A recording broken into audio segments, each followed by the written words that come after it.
Assalamualaikum warahmatullahi ta'ala wabarakatuh. Nama saya Muhammad Syazli bin Rudi Ansar. Nombor matrik saya 4252002181. Okey. Hari ini saya akan membahaskan serba sedikit tentang slide ataupun tajuk yang telah pun dipersetujui oleh ahli kumpulan saya. Okey. Dan tajuk yang telah pun dipersetujui oleh ahli kumpulan saya adalah warisan dualisme pendidikan, iaitu dari kumpulan 1. Okey, saya akan membahaskan serba sedikit tentang apa itu definisi, tentang karakteristik, tentang apa lagi? Vernakular dan sebagainya. Okey. Untuk definisi, apakah itu dualisme pendidikan? Okey. Dualisme pendidikan merujuk kepada kewujudan dua sistem, iaitu pendidikan yang berbeza dan berjalan secara selari dalam satu negara. Okey.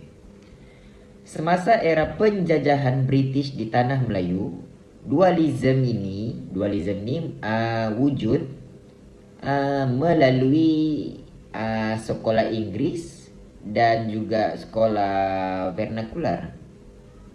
Okey. Selain itu, sekolah Inggeris tertumpu di kawasan bandar dengan kurikulum berasaskan barat. Okey, manakala dengan sekolah vernakular pula ditubuhkan mengikut kaum, iaitu Melayu, Cina dan juga India. Okey, diorang ada 3 kaum, iaitu Melayu, Cina dan juga India. Okey. Selain itu juga bahasa juga disertakan dengan kandungan pembelajaran masing-masing. Okey, iaitu pihak British tidak menggubal dasar penyatuan pendidikan. Okey, namun sebaliknya mereka juga membiarkan setiap aliran berkembang secara berasingan. Okey. Akhir sekali tentang definisi, apa yang saya boleh jelaskan adalah keadaan ini menjadi asas kepada polarisasi pendidikan di negara kita. Okey. Selain itu, kita masuk tentang slide kedua, iaitu karakteristik sekolah Inggeris, iaitu model elit. Okey. Pertumbuhan sekolah antarabangsa di Malaysia merupakan kesinambungan, kesinambungan moden kepada sekolah Inggeris era British, yang juga mereka turut menekankan pendidikan berbahasa Inggeris. Okey, itu satu, dan juga nilai global sebagai laluan mobility sosial. Okey. Peranan tersebut kini diteruskan oleh sekolah antarabangsa yang berfungsi sebagai saluran pendidikan alternatif bagi ibu bapa yang menginginkan pendidikan bertaraf antarabangsa untuk anak-anak mereka nanti. Okey, untuk era globalisasi akan datanglah. Okey. Untuk poin yang kedua pula, ibu bapa memilih kurikulum antarabangsa seperti IG, CSE dan IB kerana pengiktirafan global serta keupayaannya melengkapkan pelajar dengan kemahiran abad yang ke-21. Ini bertujuan untuk bersaing di peringkat antarabangsa. Justru pendidikan antarabangsa dilihat sebagai satu pelaburan jangka panjang yang strategik bagi memastikan daya saing generasi muda Malaysia di peringkat antarabangsa. Okey. Selain itu, saya teruskan dengan slide yang seterusnya, iaitu karakteristik sekolah vernakular, iaitu model identiti. Okey.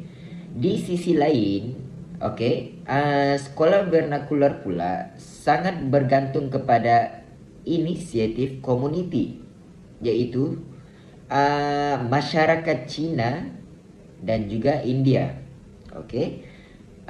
Mereka membiaya sekolah mereka sendiri melalui persatuan dan badan swasta.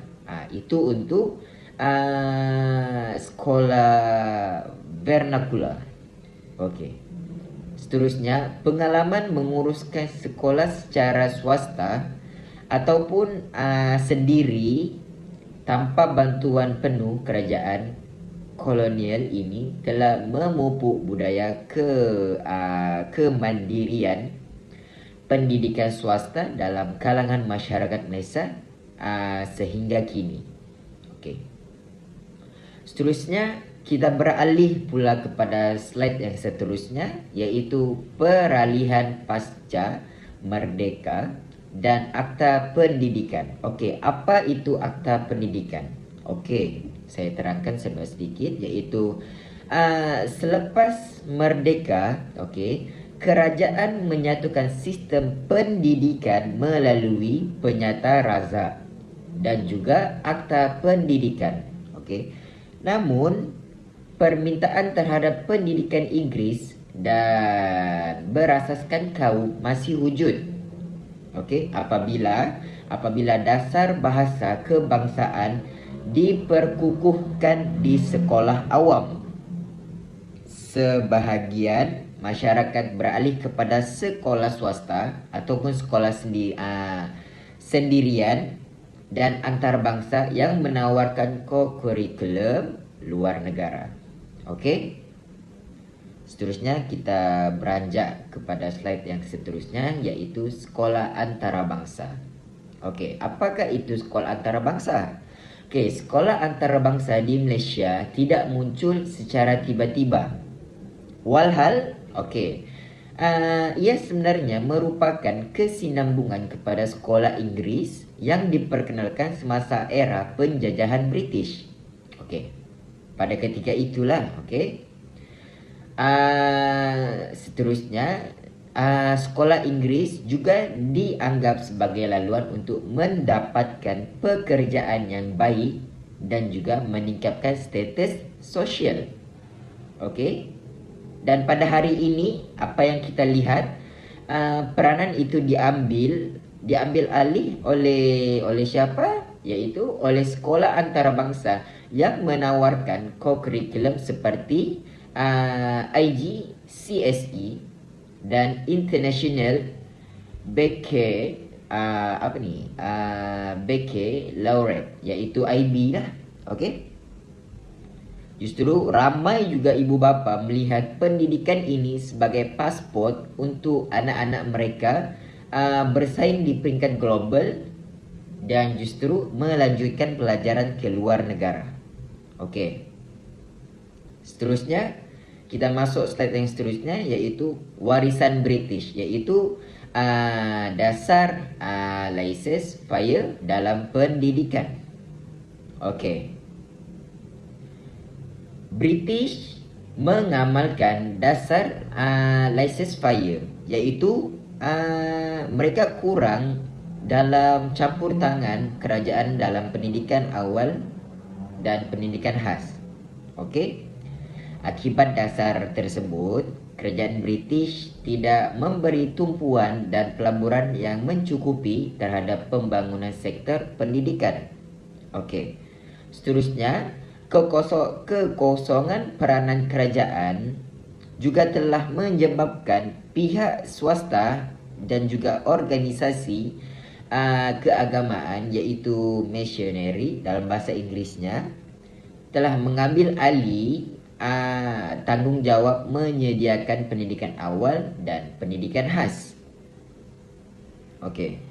Kesan dasar ini masih berterusan sehingga hari ini. Okey, di mana sektor swasta terus mendominasikan pasaran prasekolah dan pusat sokongan khas di Malaysia. Okey. Kita beranjak ke slide yang seterusnya, iaitu apakah kesan sosial dan juga ekonomi. Okey. Kesan dualisme ini jelas kelihatan dari segi ekonomi. Okey, ia juga menjadikan sektor pendidikan lebih bersaing. Okey, namun dari segi sosial ia mewujudkan jurang antara golongan kaya dan juga miskin. Dorang mewujudkan dua golongan, iaitu golongan kaya dan juga golongan miskin. Okay. Sekolah swasta yang mahal hanya mampu dimasuki oleh golongan berada. Itu pada ketika itulah, okey, di mana sesiapa yang dari keluarga yang berada, misalnya dia anak orang kaya apa semua, okey, dia dibolehkan untuk masuk sekolah yang swasta. Senang cerita, saya boleh simpulkan sekolah swasta ni untuk orang yang berkemampuan lebih lah. Okay.